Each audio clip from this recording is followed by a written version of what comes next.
Layering sounds from multiple libraries can be a very creative way to build new sounds and add texture to your tracks.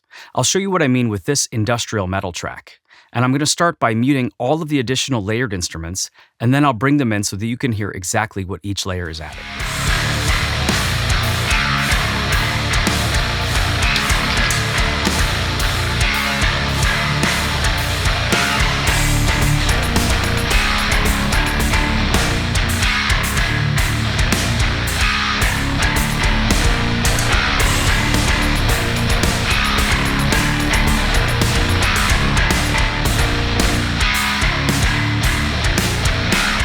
As you can hear, once these layers come in, the track gets much bigger, wider, and the character changes.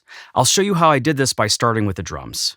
In the verse of the song, the electronic drums serve as the accent layer. This is where a lot of the interest and grit starts to come from.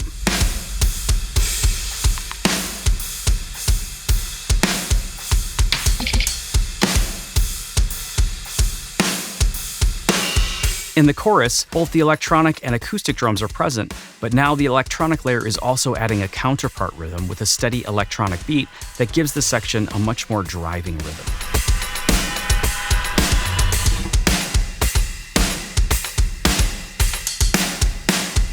For the bass in the chorus, the layered synth sound adds sustain, grit, and a frequency range above the high end of the electric bass. So it's not just making the part feel bigger, it's also adding character in a different range.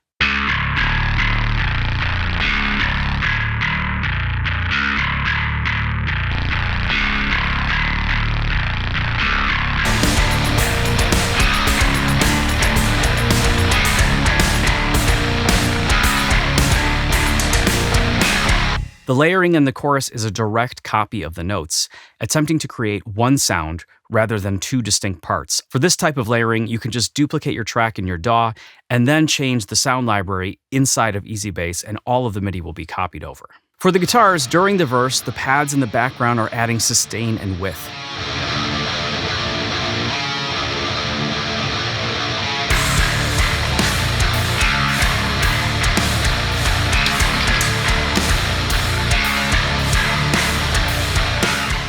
In the verse, they're really a separate mix element, but in the chorus, the guitar is directly doubled with a synth, and that makes the melody much clearer and collapses the width of the other synth from the verse to create a clear driving rhythm, which adds frequency content that wasn't there without it.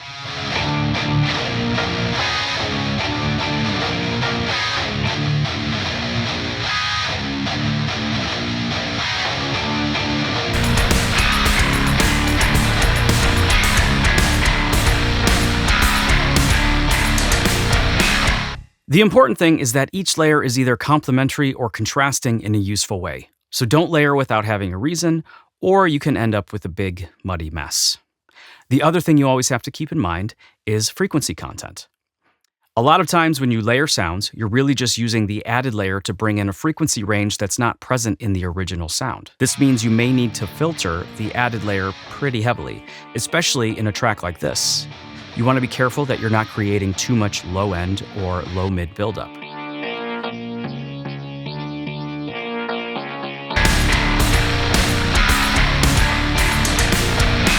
So with that in mind, sometimes the EQ on a layered sound can look pretty drastic, but that's fine if it's doing the job.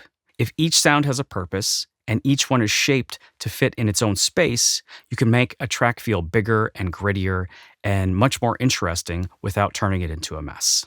All right, that's enough for today.